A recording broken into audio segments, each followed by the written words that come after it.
आणि आता वळूयात न्यूज टॉप 9 कडे। संपूर्ण देशभरात आणि राज्यातही लोकसभेची रणधुमाळी सुरू झाली आहे। त्या संदर्भातल्या 9 बातम्या पाहूया।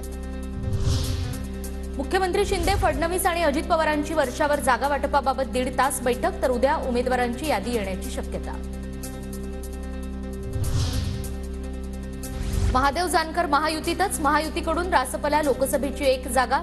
महादेव जानकर परभणी लोकसभेतून निवडणूक लढण्याची शक्यता।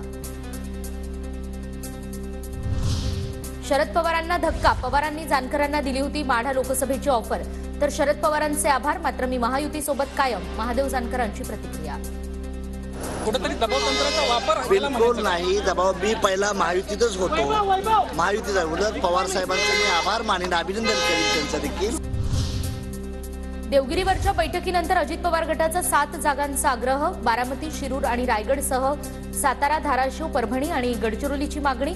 उदयनराजे घड्याळ चिन्हावर लढण्यास तयार असतील, अजित पवार गट उमेदवारी देण्यास तयार, सूत्रांची माहिती। 3 दिवसांनंतर उदयनराजेंची अमित शहांसोबत दिल्लीमध्ये काल रात्री उशिरा बैठक, मात्र उमेदवारीबद्दल प्रतिक्रिया देण्यास उदयनराजेंचा नकार। शरद पवार आणि अजित पवार म्हणजे एक राक्षस तर दुसरा ब्रह्मराक्षस, शिवतारेंचा निशाणा। कपट कारस्थान करून पवारांनी अनेकांना संपवलं, शिवतारेंचा आरोप। एक राक्षस एक ब्रह्मराक्षस, दोघांचा खात्मा करायचा आपल्याला, काय वाटायचं?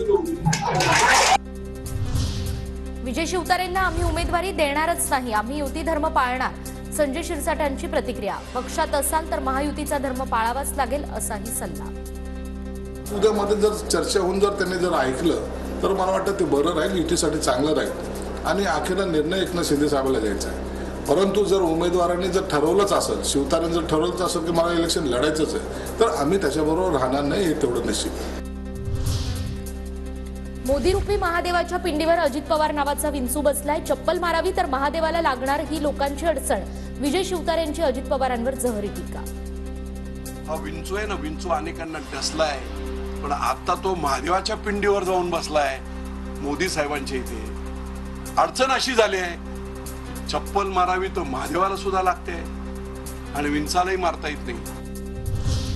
राष्ट्रवादीचे आमदार दत्तात्रय भरणे यांनी घेतली विजय शिवतारेंची भेट, महायुतीचा धर्म पाळा आणि अपक्ष निवडणूक लढू नका, भरणेंची शिवतारेंकडे विनंती।